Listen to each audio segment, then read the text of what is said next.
And the greatest quarterback in the history of pro football, Flea Flicker, blunt, threw it back.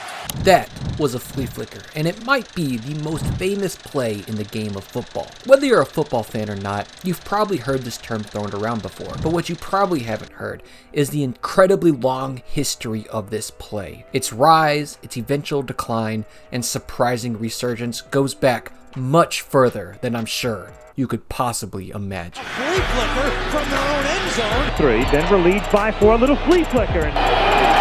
Thurman Thomas, there you go, the Flea Flicker, Collins. The Flea Flicker from Unitas. That was off the Flea Flicker. Field. He catches it wide open.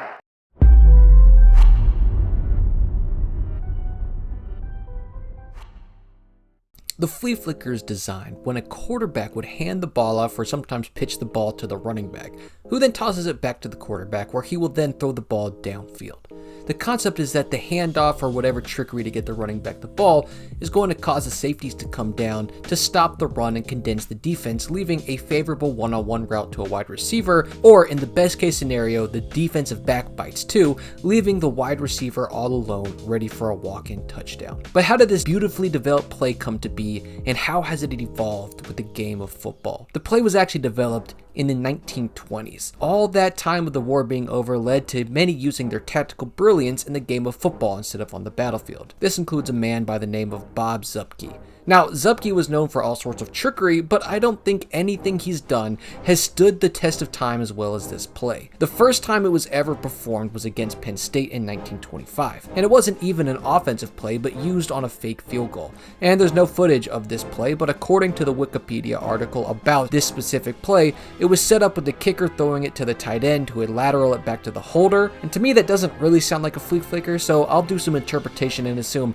the kicker lateraled it back to the holder, who then threw the ball to the tight end, and that seems more like a flea flicker that we know. But this little trick play didn't stay in college for very long. It eventually made its way to the NFL, and the earliest instance I can find is the 1933 NFL Championship. The first championship, for that matter, in a game at the time claimed to be the greatest game of football ever played. The Chicago Bears would claw their way in for a touchdown in the final seconds in a play that is described as an improvised pitchback from the running back turned pass for touchdown, also known as the first recorded NFL flea flicker. From here, I'm sure it started to see a lot of play, but it wasn't heavily documented at the time, so we don't have many records of it. That means the next one popped up in the third Super Bowl season, as the Colts were primarily the ones performing this play. They would pull it off successfully against the Atlanta Falcons earlier that season, which would give them the chutzpah to call one of the most infamous plays of Super Bowl III 60 years after the first flea flicker of 1933, showing that not all flea flickers are going to be memorable for the team pulling them off. In a game where legendary quarterback Johnny Unitas was dealing with some injuries and was forced to turn over the keys to a struggling Earl Morrall, the most memorable part of the play actually was how well it worked. They handed the ball off, it was pitched back, and they had wide receiver Jim Orr running scot-free just yards away from the end zone. And that would be awesome if Morrall ever saw him, which he didn't, and instead threw the ball over the middle, leading to an interception, which greatly contributed to the 16-7 loss. We would see this all again very soon, as just 2 years later, the Colts would attempt the same play, but it would start off even worse than before, with the lateral to the quarterback being interrupted by the defense. But in a miracle, the running back Havarick completed the pass to Mackey himself. But as Mackey is about to score, he fumbles it out of the back of the end zone for a touchback. Luckily, this didn't cost him, as the Colts would go on to win the game. And then, a couple years later, the Colts would do this again in a hell of a game against the Jets,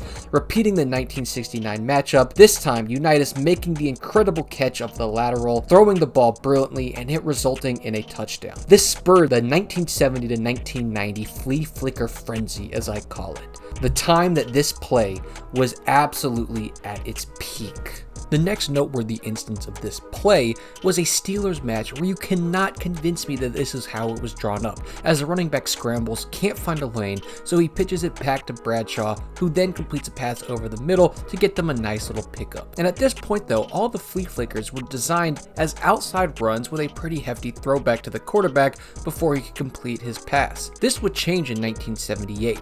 The success of this play apparently inspired the Steelers, because the next season in the Super Bowl, they drew it up properly. But this time, instead of it being that outside run and having it be pitched back, they decided to run a reverse flea flicker, greatly shortening the distance between the pitch to decrease the chance of something going wrong, and it worked to perfection. And this was the first time the reverse and the flea flicker would be seen together in one play. 1978 would also see another flea flicker pulled off in a Cowboy match during their dominating dynasty of the 80s. The reverse flea flicker would become sort of the standard, as it's just as deceiving but significantly easier to pull off, as we'd see it pop up again for the first time ever in a Pro Bowl, where it would be completed but still fumbled in 1980, where we would hit a really good decade for this play. The reverse, it's Rashad, and the flea flicker back to Manning.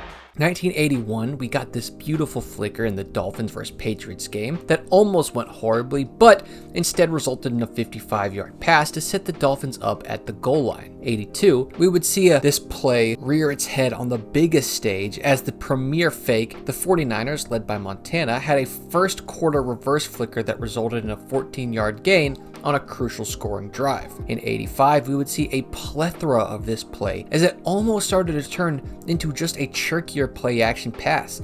The Patriots would run it not once, but twice in a regular season game against the Dolphins, with it succeeding once, this time being seen both as an outside run and the halfback dive variation of this play. But in a Redskins-Giants game the same year, we would get a stark reminder at why this wasn't the play action pass. Joe Theismann hands it off, it gets pitched back to him, and in the time it took for that to develop, Lawrence Taylor would break to the line and through Theismann's tibia and fibula, in arguably one of the most gruesome injuries in NFL history. And the flea flicker part was just a footnote. 1986, we continue to see this play pop up in the biggest stages, with the Jets pulling it off against the Browns in the divisional round of the playoffs, where they would go down to win a 23-20 slugger in double overtime. The same season, we would get to see the flicker on the biggest stage possible once again as the Giants pulled off against the Broncos to give us one of the greatest celebrations to not scoring I think I've ever seen, as this play, years and years after its creation, was still finding players absolutely wide open. Going deep for Bobby Johnson. Phil McConkey now.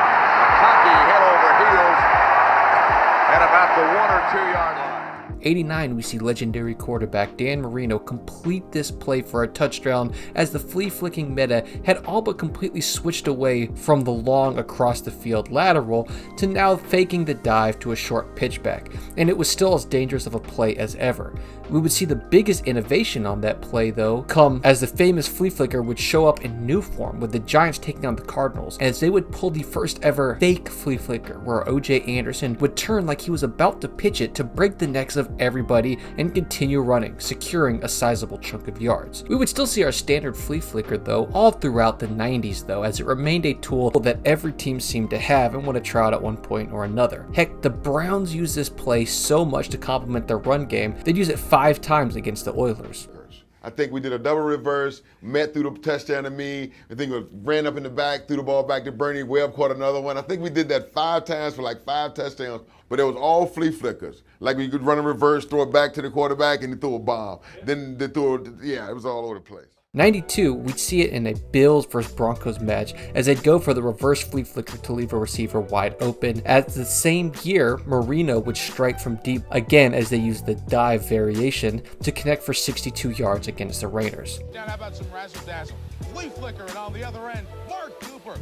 The safety lot bid for the fake on the handoff. 94, this play stays a powerful tool in the Dolphins' arsenal as Dan Marino would receive the pitch to throw a touchdown, passing no other than flea flicker savant Johnny Unitas in the record books of most games with a 4 or more touchdown passes. That's second. Now I'm told that he passes. 97, we would start to see the decline as we only got it twice this year, with the Jets and the Bills both pulling it off to a great deal of success. Andre Reed got it. Dale Carter. Reed and Carter going at it, and Reed gets away from it. But 98 would give us arguably the most famous flea flicker. Early in the game, Vikings quarterback Randall Cunningham would receive the pitch and throw it deep to a wide open Randy Moss in a pass that would contribute to one of the most famous screenshots of all time. Then we wouldn't see it until 2002, where it might be the longest flea flicker on this list, as the Giants were able to score from 82 yards out on this play, as it seems to be getting better as it gets older. Amani Toomer. Gibson can't bring him down. Touchdown, Giants. We would also see a much older now Jerry Rice be on the receiving end of one such play, now playing for the Raiders. Man, even at 40, Jerry still had it. This play would start to become less common in the early 2000s as the NFL shifted to more of a play-action oriented style and the ground game was beginning to lose steam. 2005, we would still see this brilliant pass from Bledsoe for a 71-yard touchdown. And the flea flicker. Back to Bledsoe. Long ball for Glenn, who's open. Hits it. And 2 years later, we would see a variant of the flea flicker for the first time. The double backwards pass, which opened with what looked like a screen that would set up a double pass to instead throw it back to Brady, who would find Gaffney for a 56-yard walk-in touchdown. In 2008, Drew Brees would complete his first flea flicker, which is probably the most memorable for its amazing catch rather than the flea flicker play itself. The 2008 Cardinals would now become flea flicker savants in their legendary playoff run. A little bit of a flea flicker. Warner up top to Larry Fitzgerald, highest point grabs it. And in the very next playoffs would try it again against the Packers, this time never getting home as Warner was strip sacked. In the 2009 regular season though, we would see a beautiful Brady to Moss flea flicker play in one of the most dominating games in NFL history as the Patriots trounced the Titans. The 2010 playoffs would, in an ironic twist, see the Saints complete a deep flea flicker against the Kurt Warner-led Cardinals in a decidedly easy victory for that squad. As Brees fires downfield. The early 2010s, though, were like the dark ages. We'd see a Brady flicker completed in 2012 against the Ravens. Flea flicker, Blunt threw it back. Brady down the middle. Then another one in 2014 as the Cardinals were playing the 49ers. And we almost got a pseudo flea flicker, or should I say a flea kicker, as this tackle in the backfield resulted in the running back bicycle kicking the ball to Derek Carr, where if he had the time, maybe he throws it. 2015, we'd get a Halloween special as the Seahawks ran this play against the Panthers. But a trend you may notice is that we're no longer seeing as many in the postseason, and it's definitely not happening in the Super Bowl. This is a first half chunk yardage play. Sad days indeed for our beloved play. The same trend for the 2015 Giants and Saints match early in the game, down by score, and hey, it works out for Brees, so we can't be mad. 2016, we'd see a pretty good resurgence with the Browns throwing the worst flea flicker of this whole video, with the call coming from the back of the end zone thrown into triple coverage for the arm punt maybe. But the Cardinals would pull it off again with Fitzgerald being on the receiving end of his second flea flicker. And then, that same year, the Titans would pull it off to give Derrick Henry a chance at scoring. Flicker. Play. Got his open and then coming up short. Did he go up and get it? And it didn't just end in the regular season this time. We'd see our first postseason flea flicker in a long time as Brady pulled it out against the Steelers to get points on the board on their Super Bowl run. The next season, the Raiders decide they want to run a proper flea flicker instead of the flea kicker, and Derek Carr connects with Amari Cooper for a touchdown against their division rivals. Then, in arguably one of the most legendary Super Bowl runs in NFL history, the Philadelphia Eagles pull off this legendary play against the Vikings to score and later win the game, before going to win the Super Bowl with a little bit more trickery, just not flea flickery. Then, in 2019, the NFL overlords called for a tall order of flea flickers, so coordinators began dusting off their playbooks. Week 3, the Dolphins pick up a huge gain against the Cowboys at home by using this play, even though it was close to going horribly wrong. On that same weekend, Derek Carr would use this play to put the first points of a game on the board while down 21. Week 5, the Lions vs. Packers game, where on the opening play, Matthew Stafford catches the lateral to connect for a 66-yard flea flicker pass. Or 3 weeks later, we see Joe Flacco of Broncos fame completing the flea flicker pass for a 16-yard game against the Colts. We'd also see the Rams pull out the double reverse flea flicker against the Bengals. Oh man, what a year. Then in week 12 of that season, the Seahawks pull off the same flea flicker they did against the Panthers, this time against the Eagles for the exact same results. And then week 14, Brady finds Edelman on the flea flicker pass in a heated battle against the Chiefs. He's got it! Touchdown, New England! That 2019 momentum would explode into 2020 as we got another 4 flea flickers this year, led by the Texans, who would do it twice this year. And while we were long past teams doing it multiple times in one game, it was still so awesome to see this play happen at this level at the NFL as often as it was.